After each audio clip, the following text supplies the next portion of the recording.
كانوا قليلا من الليل ما يهجعون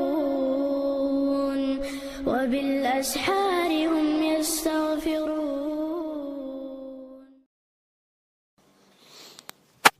الحمد لله رب العالمين، والصلاة والسلام على من بعث بالسيف رحمة للعالمين، وعلى آله وصحبه ومن تبعهم بإحسان إلى يوم الدين.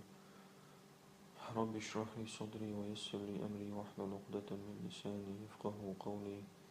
أما بعد، تفسير الشروط إن شاء الله قطعة. أستعيذ بالله. وإن جنحوا للسلم فاجنح لها وتوكل على الله إنه هو السميع العليم. نجح سنة ميرني سجل شيء تيش توجعها يتأه وهو توجه تيستيز نمجر هنا. وتوكل على الله الله أنت بالله يسبق المصوم خش خشو. بعد أن أمر سبحانه بإعداد العدة لإرهاب الأعداء، الله أمر دين شلتها غير سكتش بألا مستغي قيربا. أمر بعدها بالصلح والسلم شلتها أمر دينا برت بألا بس دقور من دقور دمجر ألا بشرط العزة والكرامة للمؤمنين. أصلوي تركا أصل ناخا يرمي بوش حالة عابوش يشتغل يشيل دقور واحد عابوش وليشات.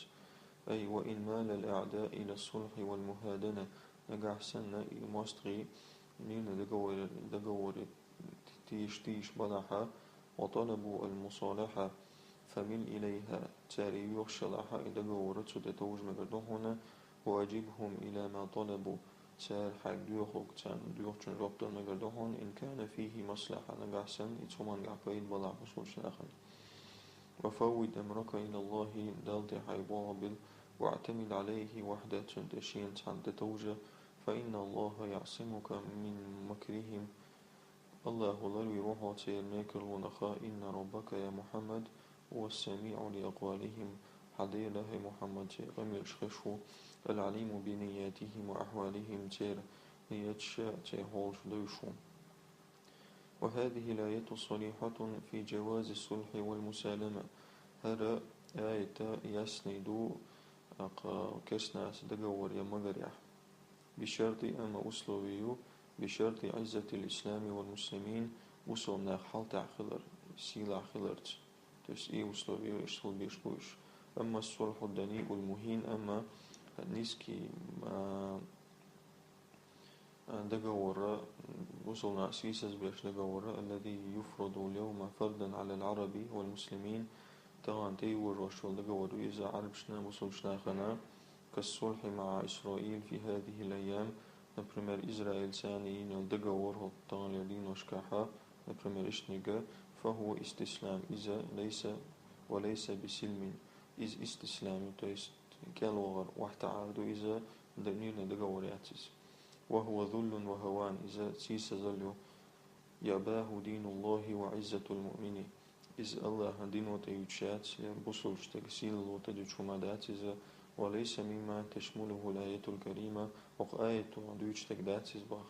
فلينتبه المسلمون لهذا بصلش نعتدا بويقوما ولا يخدعنهم شياطين السياسة بمثل هذه الترهات. تأقى إتبوليتيشسكي شيء نشعيغا مبول الشا هقا يرون داش ثاني هقوم يوتشو هم نشتاني من دقور واربوش. وإن يريدوا أن يخدعوك تانا هنا وعيا وتعلقها فإن حسبك الله هنا الله تأشوهنا هو الذي أيدك بنصره وبالمؤمنين. يوحو جاغنا قشية شية ولم تاني شيغوان تاني بصوبشنا تاني وألف بين قلوبهم تردقنش صندوها قيو. أي وإن أرادوا بذلك الصلح خداعك نجح سن إزدقا ورتاني وعيو ولا أشوش بلع ليستعدوا لحربك وحرب المؤمنين بصلشنا خناهونا دعوتوان بر كاتش ولا الحرب.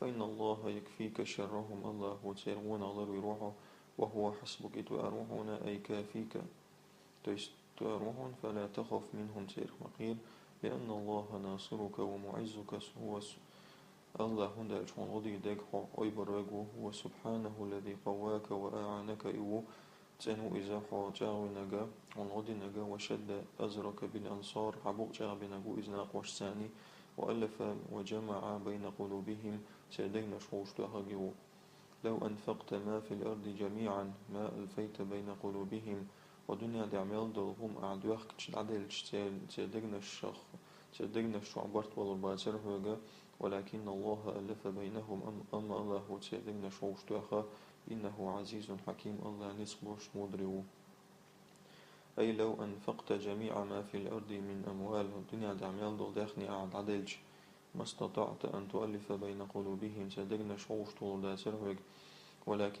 ولكنه تعالى بقدرته وحكمته أما الله شي نتقن ثاني شي حكمة ثاني جمع بين قلوب الأنصار أنصار شدقنا شوش تأخى على ما كان بينهم من العداوة والبغضاء سينقع يوش ومستغل يوشنع فأبدلهم بالعداوة حبا تأخ الله وتسير مستغل بيزم خيتنا وبالتباعد قربا تيرجين دولار أولي بحكرت خيتنا وبالشحناء والفتن أوشي تبيزر بيزرت خيتنا لأن الله عزيز هند جل نصب وشولير أي لا غالب أي غالب وجي عيش وإيش وشبويزة لا يستعصي عليه أمر سعاهم خلدات حكيم أي يعلم المصالح لعباده شليش ولد دشتو النشقاء شويز يا أيها النبي حسبك الله ومن اتبعك من المؤمنين هي يلجعون الله تؤشعون ودأخيتن بالبصلشنا عنا الله تؤشعون أي الله جل وعلا وحده كافيك يا محمد وكافي أتباعك المؤمنين الله شاد تؤشعونا ودأخيتن بالبصلشنا خنا يا محمد فلا تحتاجون معه إلى أحد شتعانا دين حشت دوشتات يوتل يسخلج إن سيرنا ومعين شن غدا ومن كان الله معه فلا غالب له الله شيء من ولا يشوت عوات فثق بنصر الله فإنه مع المتقين الله هن غنى اختيشا إزبق الله ديل اختوشاتو يا أيها النبي حرد المؤمنين على القتال هي يلشا مصر نعسن باغ تمية تاني خزدية الشواد وشولاد بيه إن يكن منكم 20 صابرون شغدوات صابرية تملو وضعها يغلبوا 200 سادوستي يشوروا وإن يكن منكم 100 سير استوخ لعها يغلبوا 1000 من الذين كفروا بأنهم قوم لا يفقهون وسيرخا ستوخ شوخ ستوخ لعها شتو تملو خلعها قتارة تسيج يشوروا كشناخخا وشا قيتشنا بوسلير أي حثهم وحضهم ورغبهم في قتال أعداء الله то есть ميلاتن خزدية يشوى دوشولات بي ديل مستشتان جهاد دري ليفوزوا بإحدى الحسنيين شنخا شندك نقطع دا قرحم إما النصر وإما الشهادة في سبيل الله ليبا تولم ليبا ديل نقعد عقلور إن كان منهم 20 صابرون سيرخ دواتت صبر وضحا على شدائد الحرب تمع خلشو الخلونش كعصوب لخلشو دواتت طولحا يغلبوا 200 من عدوهم شي مستخشى خلدوست يعيشوا وتسال وإن كان منه 100 صابرة سيرخة ستو صبر وضحا يغلبوا 1000 من الكفار تارة تسج كشتغيشورو بسبب وبريتشيني أن أولئك الكفار قوم جهل إكيسنا عوض البولدير جاهل بولدير لا يعرفون حكمة الله في نصر جنده وأوليائه الله حكمة دوشبات يشاشية يسكرن توتولا بلرياحة شين بيشبرش ناخنا ولا يثبتون عند اللقاء ثبات المؤمنين يسكر شعوش كاتشين عصوت شبات يشبصون عصوت سن وهذه الغلبة للمؤمنين هتولا بصوت ناخنا إنما جاءت من القوة الروحية هتولا بوشبو من القوة الروحية مرال إيمنا دوشيوني نتخنش التي أمدهم الله بها الله وشينا بلبل اسمه سواء لأنهم يقاتلون عن عقيدة وإيمان هنداجش ديل اختيشت طعم بيشبو بخلاف المشركين وتليشية مشركة فالذين يقاتلون في سبيل الشيطان شيطان يقاطعون بيشبو الآن خفف الله عنكم تهينت الله أهتنشنا وعلم أن فيكم ضعفا شنوغها زعق الويخاتنا فإن يكن منكم 100 صابرة شخصتو صبر ولحا يغلبوا 200 200 يشهر уже كذب الله число وإيكم منكم وإيكم منكم وإيكم منكم ألف شوف تسيج خلاحا يغلبوا ألفين بإذن الله ديل بوربانس شيزر يشهر بتانا والله مع الصابرين الله صابر جاتسو أي خفف الله عنكم معشر المؤمنين أي بسونا الله أهتنا شنا بسبب ضعفكم شو سلاب استحندوش فقد كان ثبات الواحد أمام العشرة فردا دقا حلغة آية دوسين شخينها تحتاجا إتغن حلغة عواتر فردر طوان بيشو ورشا زرتون إتغن دهل ثم نسخ وأصبح ثبات الواحد أمام الاثنين فردا تولدعت النسخ دير وأنو ليروتي آية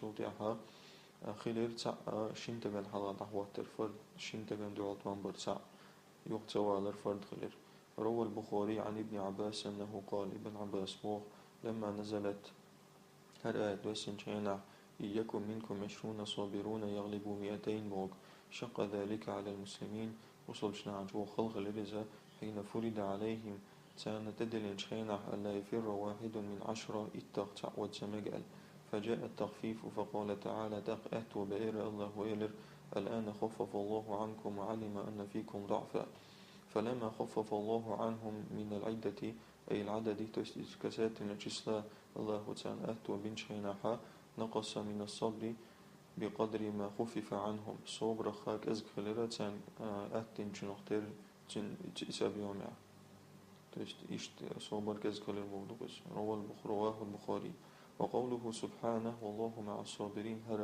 هردش نشا ترغيب في الثبات ودس ودرخ ونخصد يشتت حجا وشندو وتبشير بالصبر بالنصر طولا أبو إذ لأن من كان الله معه فهو الغالب لا محالة نج الله شيء سجمل ولا إذ طول معه تعاشي كويوش قدرقو مولي تأت موضوع ما كان لنبي أن يكون له أسرى إشياتر عنا بيمري تنا بلنك شغلة حتى يثخن في الأرض ودنيا دعها مصطغي بيك خلق بلت أثخنا بولن وحت عبر لغي تريدون عرض الدنيا والله يريد الآخرة شون دنيا دير كزق دوشتقم ديشون الله هنشون آخر لا والله عزيز حكيم الله نسق باشا حكمته في هذه الآية عتاب للنبي عليه الصلاة والسلام ولأصحابه الكرام وقع يلجنة ليرمي أصحاب شناد يشلون وقايته على أخذهم الفداء من الأسرى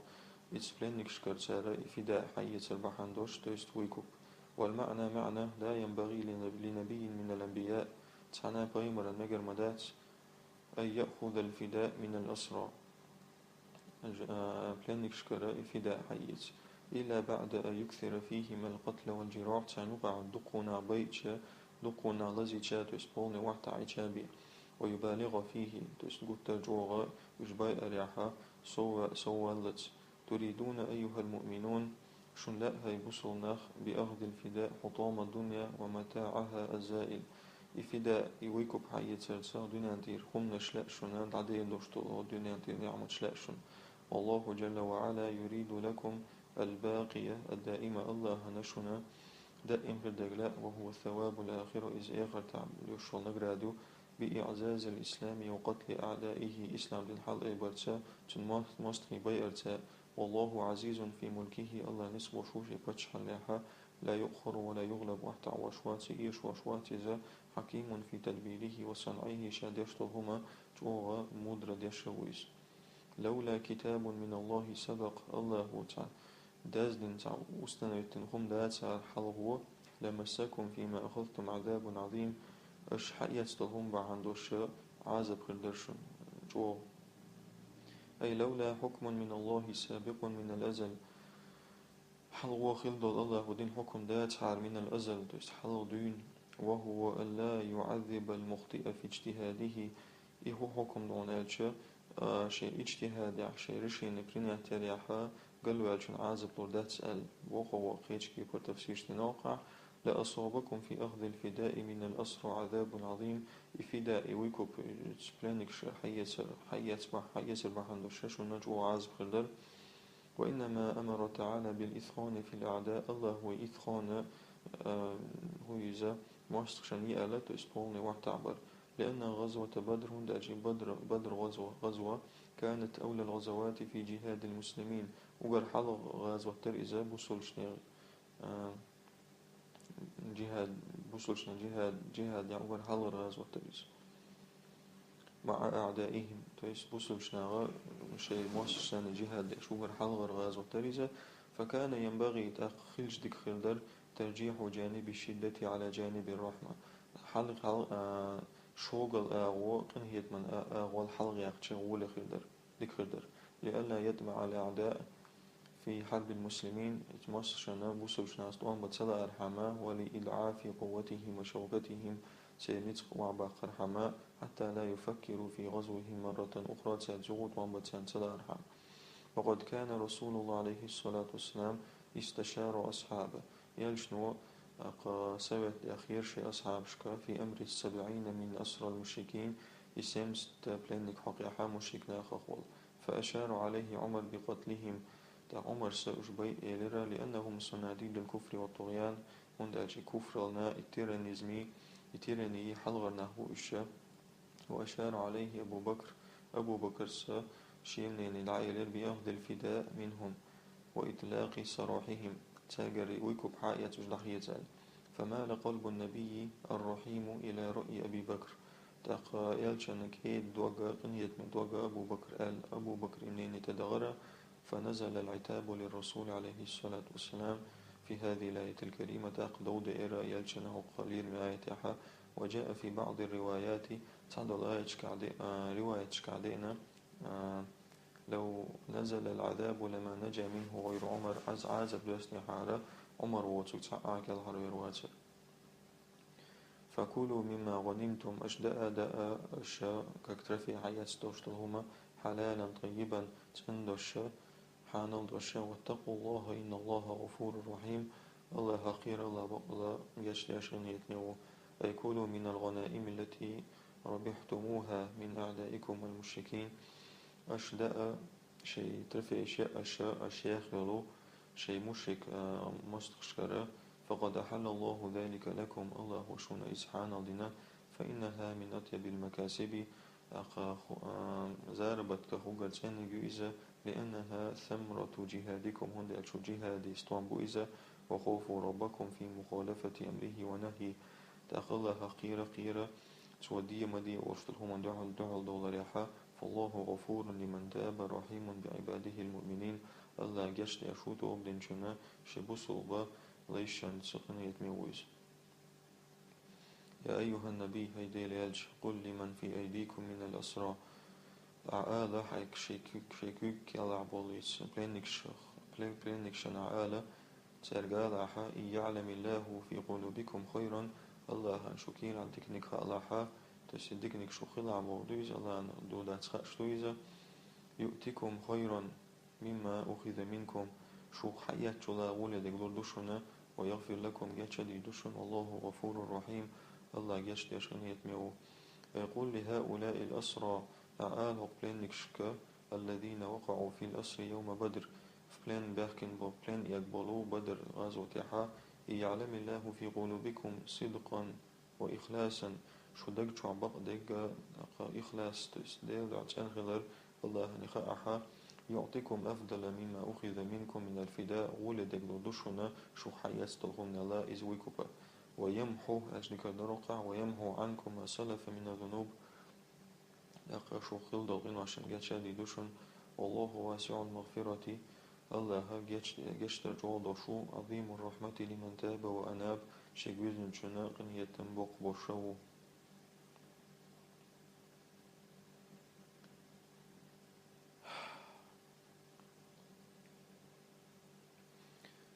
نزلت هذه الآية في العباس عم النبي عليه الصلاة والسلام. عباس وقع عباسنا توارى إلى الجندية وشويزة وفيها معجزة للنبي عليه الصلاة والسلام. وآية يالجنا معجزة تشجود يا إت قصة عتس وفي القصة على مجردو يسر شيء على مجردو وقع.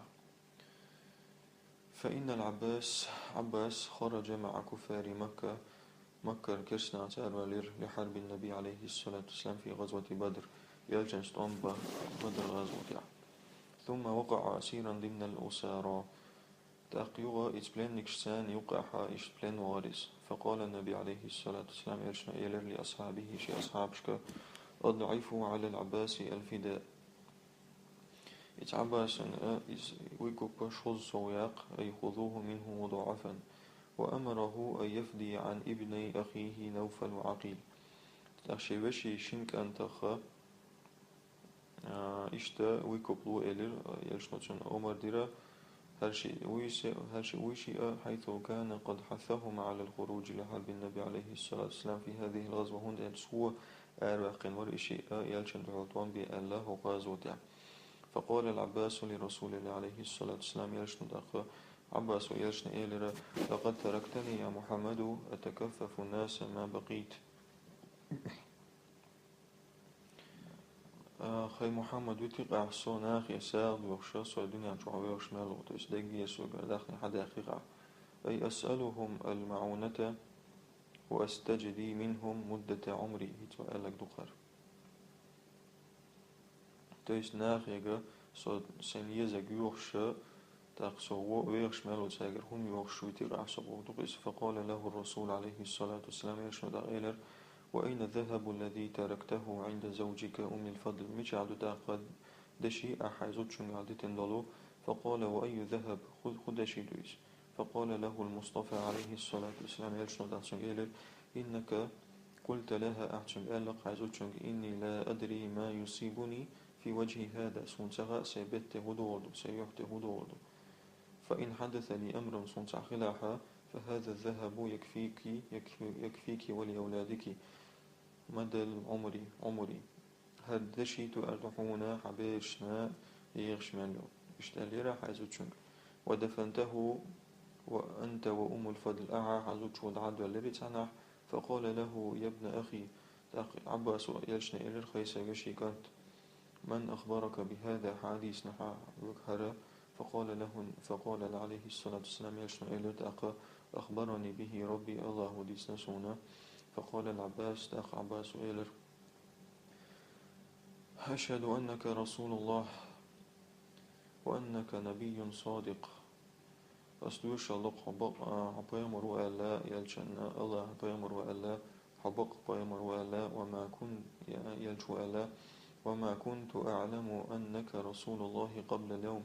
سنتخ حبيمر وهرد دقاتشت والله يا رسول الله ديل يلشا إن هذا لشيء ما علمه أحد أحد سيديس لك عني تغى شمدرية ولا طلع عليه أحد غيري وغير أم الفضل.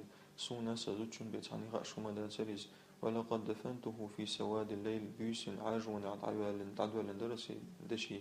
ولقد أيقنت الآن هنس بقلت يشسو أنك رسول الله حقا بقل عديل يالشغدرخ. وأمر ابني أخيه فأسلم إشي وشي شنك أنتنا عمر ديرتو إشي أصول دين شوير. وفدى نفسه ب100 أوقية ذهبا تخشية 100 أوقية دشي دولارتا أوقية مير يقيس شاويكو بيتورتو. وفدى ابن أخيه ب40 أوقية إشي وشي شيك أهتا شاويكو بيتورتو صورك أوقية دلا. ففيه نزلت هذه الآية تنحق هراية تأسير كل من في أيديكم من الأسرى الآية. قال العباس عباس الله فأبدلني الله خيرا من ذلك. الله تولدك دليرسون أعطاني زمزم أي سقاية زمزم دليرسون تويست أي سقاية تويست حاج دوكش بوشناخن خدلر يوقي كروتشي دولجنست. ما أحب أن لي بها جميع أموال مكة سون لآمت سلاء إتهما مهتن مكة عمشت ميلدوشتل داخني تديزرسون أقسي دولجنست مهت باخوة. وأنا أنتظر المغفرة من ربي هنس الله يقرسن الجشتري ستوشوصا. أخرجه الحاكم والبيهقي هقشي مديت الحديث الور. وإن يريدوا خيانتك حون نقع سنة يامتلو يلعها فقد خون الله من قبل. تلح الله يامتلو إن يرتارا فأمكن منهم تان يحون تقبلر وانتولن بلر. والله عليم حكيم الله خاشى حكمته. أي وإن كان هؤلاء الأسرى لأنك شبلع يريدون خيانتك حون ما يامتلو بما أظهر من العهد على عدم محاربتك وإعانة المشركين عليك. حون قج داقر صدق ورا حوندو طوامبي باتس المشرك ناخن حوندو لغدي داتس الله ناخن فقد خان الله من قبل غزوة بدر غزوة الحلق الله يا مطلومين يتسال فقواك الله ومكنك من رقابهم الله حجاور يشحو حكيكو كلا حكيك لا باكتير هون فلان باكتيرز فإن عادوا إلى الخيانة يوشي يا مطلوب سياحة فسيمكن فسيمكنك فسيمكنك الله منهم أيضا الله يو اشتا نسب الربح ونتسانتيحة وفي الآية تسلية للرسول عليه الصلاة والسلام آية ينجبال توقردو ووعيد للخائنين الناقضين للعهد تقط تشقو قيرا بو شيء لقوا الوو والوشبوت شان تشقيرا بو سبحانك اللهم وبحمدك أشهد أن لا إله إلا أنت أستغفرك وأتوب إليك